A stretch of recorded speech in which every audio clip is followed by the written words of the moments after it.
Welcome to Wander Worldschool. It's trivia time. What historic Caribbean capital, founded in 1521, is the oldest city under U.S. jurisdiction and is famous for both inventing the piña colada and its signature blue-tinted cobblestone streets? Tune in to this month's listener locations to find out. I'm Susie, a travel-loving money nerd, mom of two, and our family lives between Spain and Colorado. On this show, we discuss the stories, logistics, and finances of traveling families and the many ways to learn along the way. Today's end-of-the-month episode includes an exciting project I'm working on, listener locations, and tips for exploring that hopping city from this episode's opening trivia. We also discuss highlights and feedback from this month's episodes, and our deep dive is all things summer travel planning. But before we jump in, how has your month been treating you?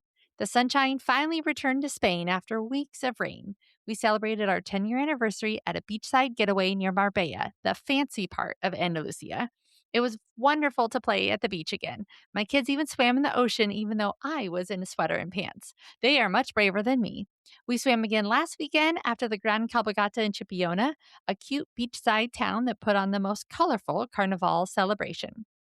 As for the exciting project I'm working on, I'm putting together an ebook on renting out your home while you travel. I've received a lot of questions on all the things to consider when renting your home out while traveling. And as we have done that off and on for over 4 years and even subletted our Spanish apartment out, I am bursting with tips and tricks to make it a seamless process for others. This will help families cover their home-based housing costs and free up travel budget to spend more on the aspects of slow and long-term travel that mean the most to you. I hope to finish this by the end of next month. If you have any questions related to renting out your home while traveling, send me a text in the show notes or email me with those questions. Are you based out of Indianapolis, Indiana, Tokyo, Japan, or San Juan, Puerto Rico? I love looking at the listener locations from this past month. Today, we will feature San Juan, Puerto Rico, the answer to this month's opening trivia, and most recently in the spotlight because of Bad Bunny's amazing Super Bowl halftime love letter to his homeland of Puerto Rico. The entire 13-minute show was just breathtaking. San Juan was founded in 1521 and is thus older than St. Augustine, Florida, which is the oldest city in the continental U.S. The blue cobblestones in San Juan were originally cast from Spanish iron foundries and brought over as weights on the ships. And the world-famous piña colada was first created back in a San Juan hotel in the 1950s. I read that interest in visiting Puerto Rico has spiked since the Super Bowl halftime show, so make sure you plan a trip soon. Shout out to Maya, who sent me an amazing email that I will summarize here. I recently stumbled upon your podcast and was immediately hooked. I wanted to reach out to share my gratitude for the way you explore this topic from so many thoughtful and interesting angles. Thanks, Maya. Maya also really liked the episode with Stephanie Talk from Deliberate Detour back in episode 29, which I agree is an excellent listen. And thank you to Shiloh, who sent me a direct message. I have recently discovered your podcast and have thoroughly enjoyed binging on it while working night shifts and planning our escape. So thank you for creating them. This is exactly what the show is about: inspiring families, practical resources, world schooling opportunities. And if you are finding value in these episodes, will you leave a 5-star review on Apple, Spotify, or wherever you listen to your shows? The links are in the show notes. For the monthly episode recaps, listen back to Monica, Justin, and Chris and Robin if you haven't yet. Follow on Instagram, Facebook, and YouTube for reels and shorts that highlight the most important clips. Back in episode 38, Monica Verga Alborno shared tons of information on navigating a global career, nature-based schooling in Norway, and launching family wellness retreats in New York and Florida. I am really wanting to visit Norway in the winter now, not just the summer, so that I can see the bundled-up babies sleeping outside. In episode 39, Justin Farrell joined us from Ecuador midway through his family's 18-month drive along the Pan-American Highway. I love his ability to share the fears about starting out on this journey because I think it's very common to have fear of the unknown, fear of safety concerns or educational gaps for our kids or family changes or the cost of things. It's why I think that families that travel, especially slow and long-term, are so incredibly brave, and I'm glad I can share these stories with you. And it was a joy to chat again with Chris and Robin in episode 40. Who else is considering a part-time job in the airline industry just to get those flight perks? And I'd love to hear from other families pursuing online public school and how that's worked for you. The blend of flexible online learning and additional learning support with the ability to travel at off peak times, that sounds delightful. And follow along on social media for the August Crepe Brunch Picnic for the Denver Worldschoolers. How about you? What episode from this month resonated the most with you? Send me a text in the show notes with your feedback, thoughts, and questions. It's time for our deep dive, which is all things summer travel planning. There is a lot going on around the world this summer, so planning will require balancing how these events will impact availability and pricing.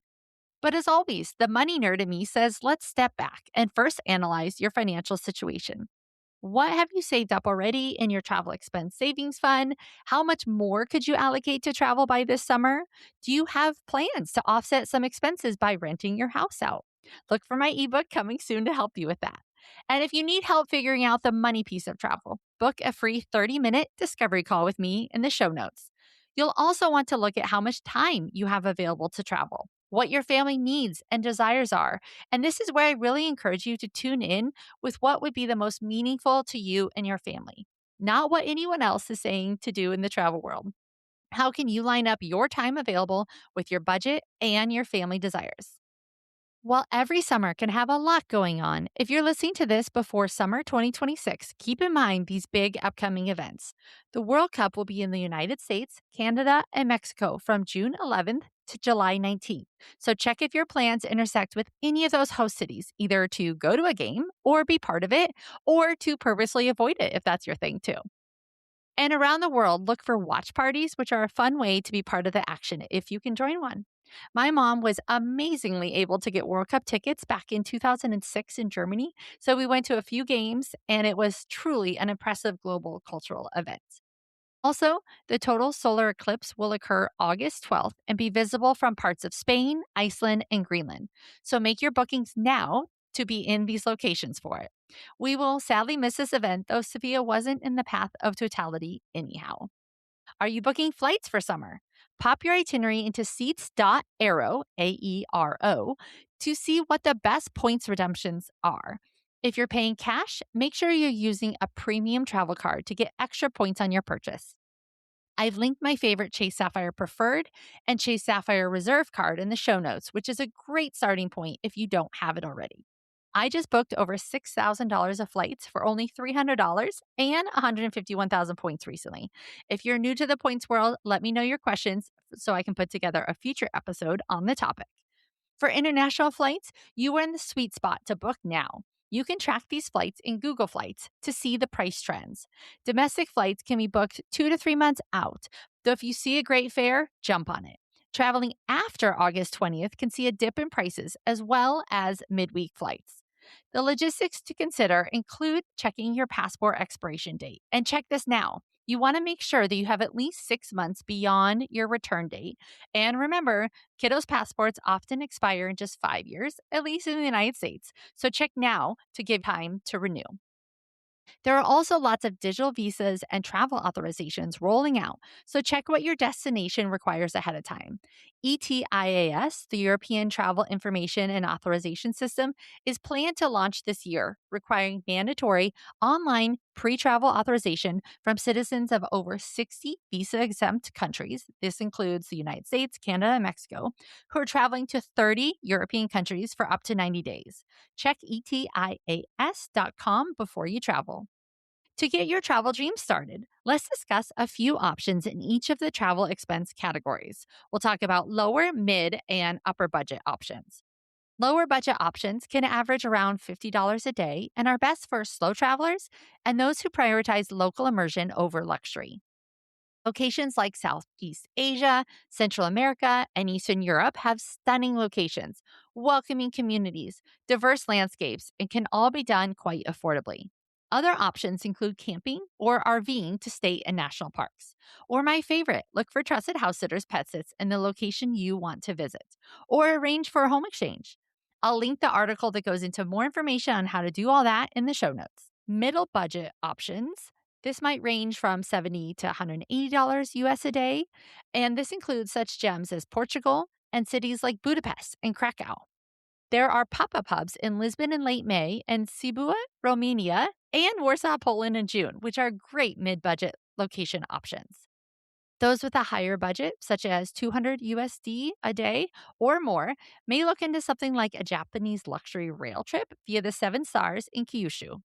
Regardless of your budget, if connecting with other traveling and world schooling families would add depth, community, and fun to your summer adventures, check out all the options that families are putting together in the Facebook groups or on apps like Linkies and worldschoolhubs.com. Many of our past guests, like Delivered Detour, have options in Oaxaca, Mexico, Cusco, Peru, and Budapest. And Better Together has options in Granada, Spain as well. For our family, we're planning some amazing spring trips, like attending the naturally richer hubs in the Algarve in March and hosting the pop up in Naples, Italy, April 27th to May 3rd. So, if that's in your travel plans, I'd love for you to come join us in Naples. I'll make sure that information is in the show notes as well. That means that we can actually slow down this summer. We're going to connect with family and friends in Colorado, do some house sits, and prepare for travel to Japan in August. What about you? What are your summer travel plans? Share it with me in the Send Us a Text link in the show notes. And a reminder, please use the link in the show notes to support this show. Until next time, stay curious and keep exploring.